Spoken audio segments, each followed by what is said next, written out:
How's it going, everybody? It's Daniel, aka FloppyPENGuinn here, bringing you another reaction video. Today's reaction is going to be to the 2003 Dexter PBA Tournament of Champions, featuring Randy Peterson versus Patrick Healy Jr. in the finals. And this is coming to you from Uncasville, Connecticut, and the winner gets $100,000, and second place gets $30,000, so a huge gap there, $70,000 difference between the two.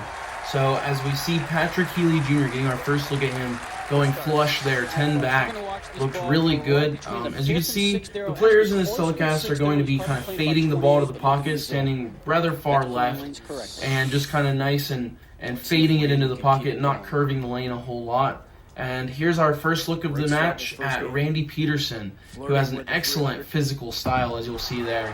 And he goes high flush there. He's 10 back as well, so they're looking really lined up at this point in the match.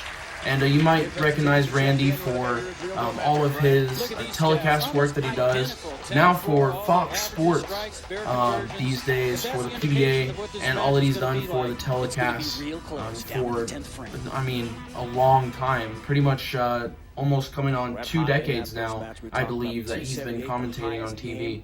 And as you saw there on the graphic, it said that he had 10 out of 12 strikes in the previous match that he was in. And yes, he had a 278, beating out Brian Himmler, 278 to 227. And we see Randy, ball checks up on him and goes high, and he leaves a split, a 4-6-7 split. That's really unfortunate for Randy. He's just going to go for the 2 here, I know, and not much that he can really do now, but hope that his opponent gets, Patrick Healy Jr. gets a bad break or something to stop him. So yes, up to this point, Randy has looked incredible, though, with 278 in the prior match that he was in. This was a very unique format for the TV show finals. They did the first match and then the second match were 2 completely different matches, separate matches. The first match was Randy Peterson versus Brian Himmler that I spoke about, and then the second match was who you're seeing now, Patrick Healy Jr., who beat out Chris Barnes. As we see, wow, he goes really high there and trips that 4 late, so a little bit of a lucky break there. But yes, Patrick Healy Jr. there, he beat Chris Barnes in the previous match that he was in. So what happened was Patrick Healy had to get strike 9 spare to shut out and win against Chris Barnes. And he got the first strike, and then he left a bucket. So he got a 6 count on the second shot in the 10th and chopped it, leaving Chris Barnes to double and get 7 in the 10th frame to win. As we see his previous finishes there, all his top 5s from the previous seasons there, getting second in the 2001 U.S. Open as well. So that's a really big feat for Patrick, but never won a major. In fact, Randy is the only one here out of these 2 that has won a major before, up to this point. And so speaking more on the match before this that Healy Jr. won, Chris Barnes had to double and get 7, but the first shot in the 10th, he left a light mixer 7-pin and whiffed it, which didn't matter if he spared it or not, and he lost the match. So as we see there, Randy, he also goes high on that right lane, but they both get the lucky break on that lane, tripping that 4 a little late. Randy's was a little more high than Patrick's, as you tell there on the replay. And once again, I mean, I just got to say, Randy has a very nice style, very great physical game that is definitely well practiced. And that's something I've always really appreciated about Randy's game back whenever he was bowling on the tour full-time, before he got into full-time commentating for the PBA. So right now in the 4th frame, he's down by 32, as we saw on the graphic there. And looks like a really good shot, and oh, man, that hurts. As Randy is known for his infamous Stone 8. Of course, that wasn't at this tournament. That was against Ernie Schlegel. But oh my goodness, that was just brutal. Oh, man, just so sad to see the reaction, too, from Randy. Very unfortunate break for Randy. So now all he has to hope for is Patrick to slow down in the next couple frames. You know, as we see, Randy definitely displeased, you know, with what's going on with his Stone 8 there. And his opponent has front 3, so that's really bad news for Randy. One thing I will say, too, is Jason Couch, who up to this point had won 3 tournament champions in a row before eventually getting 9th place, tying for 9th place in this tournament, losing in the round of 8 to Randy Peterson. As we see from the match before that Randy bowled in, and he gets an awesome messenger there on the 10 pin. Kind of an interesting roller. Usually, you know, they'll go across by the side, or like straight across the back, but that one rolled all the way around the pin deck, so that was really cool to see. You know, as he eventually beat Brian Himmler in that match to open up the telecast. So Patrick Healy Jr., front 3 here. He is up by 32 pins at this point in the match. Since he started. So let's see what he does here.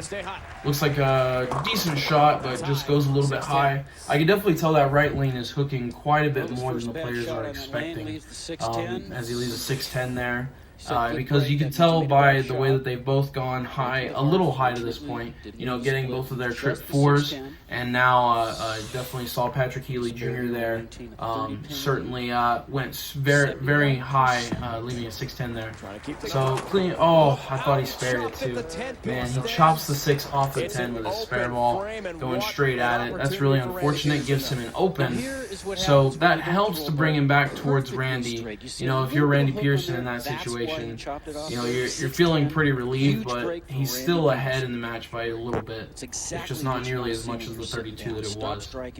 So stepping up here, looking for a strike on the left lane. He's only up 18 now. He almost cut it in half. You know, his lead anyways.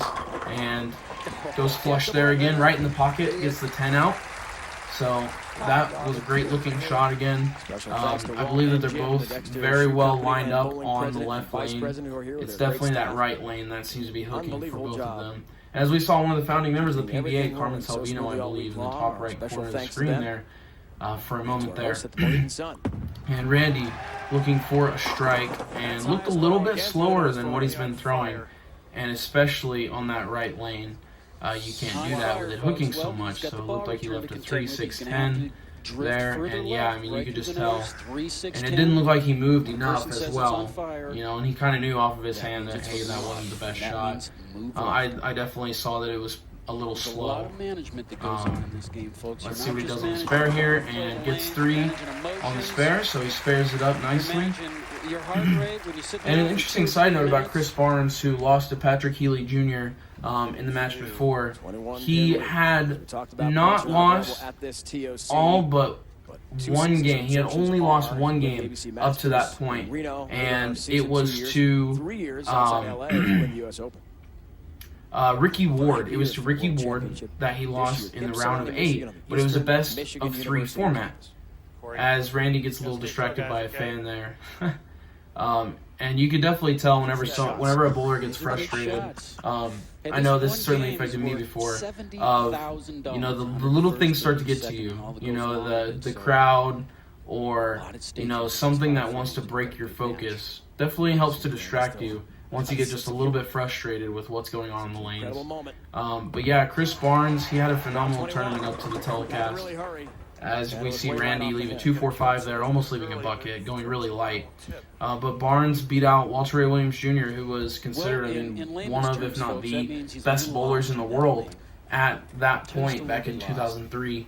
And so that was a really big feat for Chris Barnes to defeat him 3-0 in the round of 16. So as we see Randy go for the spare attempt there, gets it perfectly in between, right on the 2-pin, right in between 4-5. So that was a great spare attempt for Randy there, but he's still down 24 in the match. And Healy, his only non-strike has been that open that he had whenever he chopped the 6 off the 10. So, as we see on the graphic, he leads by 24 in the 6th frame. Looking to get a strike here as we see Randy kind of look off in the distance to ignore what Patrick is doing here as he leaves a big 4. So the right lane is definitely becoming a disaster for both of the bowlers in this telecast. It's certainly hooking a lot more than the left, and I can't quite tell how much that the bowlers are adjusting, but it certainly looks like it's not enough. And I think that Patrick thought that that was a decent shot, if not a really good shot, as he goes for the conversion here, but does not. He only gets 2, the 6-10 out of it, which he didn't chop that time. Yes, but only Big Four to ever be made on television, even till today, was Walter Ray Williams Jr., where he made the Big Four on television. I don't remember exactly what show it was on, but I believe it was on one of the Denny's telecasts. Which I believe came in the 2005, 2006, 2007 era, somewhere in there. If I'm wrong, let me know in the comments. I seem to have a way of getting things wrong sometimes, but please let me know in the comments if I'm completely wrong. As we see a little high there for Patrick, and leaves a 4-pin, doesn't get the trip on it like he did a couple of frames ago on the right lane. So certainly not the best result for Patrick there that he wanted. But it is a 9 that is easy to spare, as you see. He has been 100% this week, and I mean, they even had the statistic from since 2002 in there, as he cleans up the 4-pin. If you had my statistics from when I started bowling, my single pin spare percentage, I really don't know what it would look like. It wouldn't look quite like that, though. It wouldn't be in the 90s. I don't believe. But my college single pin spare percentage is doing good. So. As we see, Randy up to this point has won just over $1 million in career earnings and 1 major, so that's pretty awesome so far. Goes a little light there, gets the 5-7 late deal with Dick Weber hit. Love to see it. So it looked like a really good shot from Randy. Definitely looked like he moved just a little bit left. Probably like a 6-3, 6 with his feet left, and 6 boards with his feet left, and 3 boards left with his target, more than likely.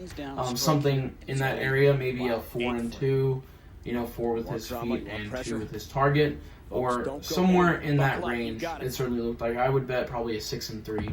And then looks like he's going for a better shot in this lane, and no, he looks down at his hands. He's wondering, how did I miss that one at the bottom? And he threw it just a little bit to the right and hooked that and hit that wet spot where it just sailed. And I mean, with the left lane not hooking near as much as the right, that is certainly bound to happen. So he goes for the washout attempt here, the 1-2-4-10, and does not convert, leaves the 10-pin. So it's really unfortunate for Randy. Whenever he saw an opening by Patrick Healy Jr. and just barely chops the head pin off of there and doesn't get over the 10. So it's really unfortunate because Patrick finally gave him an opening, and he wasn't able to take full advantage of it. He only got 1 strike before another open. So as we see the max scores there, they both have 2 opens. Randy going for 190 if he strikes out. Patrick has a 222 left. So quite a big advantage for Patrick at this point in the match. And he goes flush there, gets 10 back. And no issue on that right lane anymore for Patrick right now.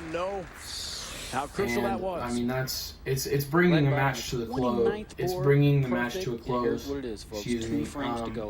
Certainly with Patrick getting that strike there, it widens that gap even more for Randy to not be able to catch up. So as we see here, once again, he's up 22. And he's working on a strike in the 9th frame. So he's got a chance to almost seal the deal here, before the 10th frame. It puts him in a great spot if he gets another strike here on that left lane. Looks a little left, but it just sits right in the pocket. He probably made a slight move left off of that 4-pin that I didn't quite catch. Or that could have been just a little left and he has the miss room. Let's see the replay here too. It does look like he moved just a little bit left, probably a 2-1 left, 2 with his feet, 1 with his eyes left, or somewhere in that area on that left lane.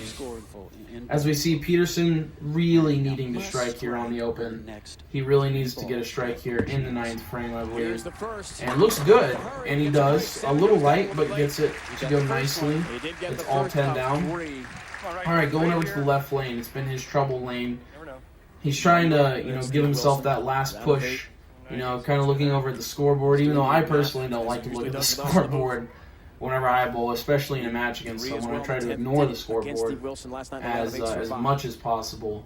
But, he's looking it over, and he realizes, hey, I've got to strike. I have no chance without striking. So let's see if he throws a better shot here. Looks like he slowed it down just a touch, and boom, right in the pocket. So I think that was a great move by Randy. Certainly looked like he just slowed down a little bit. I didn't think that he necessarily moved. Much better shot there.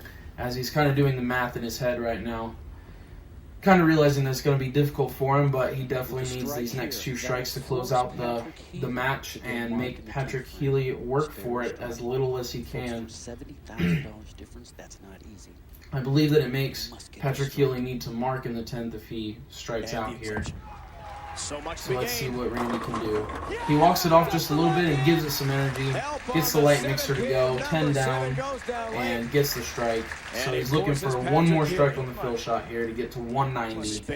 And Patrick Healy Jr. can still shoot 222 if he strikes out in the 10th frame. Okay, count is important. So let's see what Randy is able to do on his last shot of the match here on the fill shot in the 10th frame. Go up and get 9 and miss it and still win. And really interesting too to see he's throwing a pin down ball. You know, that helps get it through the heads a little bit. Can't quite tell what ball it is. Of course, it's with Storm.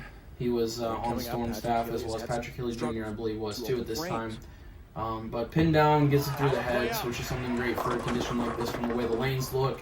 And 188 final score for Randy as he gets 8, leaving a 2-8 combo on that shot. That means 9 pins on this first ball. So I believe that Patrick Healy Jr. does not need a mark, but has to get 9 on this first shot, I believe, to shut out Randy. And if he doesn't get 9, I believe he has to spare it, or we'll see from there. And so 9 pins is a win here. So let's see what Patrick does here. On the right lane, once again, you know, that hooking lane. He has split on this lane a couple of times. So it would be disastrous right now. But looks like a good shot, and he gets 10. So that's his first major win. And Patrick Healy takes down the amazing Randy Peterson, who had a great career up to this point. We see his reaction there. Certainly a great reaction to see that. You know, that's exactly what you expect. A lot of emotion there from Patrick. It was a really good shot too, just a little light and gets them all to go. And that's what counts. He gets 10 down, and 10 down is 10 down in bowling. So great to see that. See the crowd reaction as well. Awesome. And he takes down Randy Pearson at this point. Seeing $100 and handshaking. So guys, I really hope that you all enjoyed this reaction, and I'm going to keep doing these for a little while. I know I've got a couple more coming up. Be sure to check out my update video as well on the iCard on your screen right now. Click that and check that out. And let me know your thoughts, guys. And if I got anything wrong in this telecast reaction, let me know in the comments down below. Leave a like, subscribe, you know, all the fun stuff, guys. So other than that, have a great day, and peace. We'll be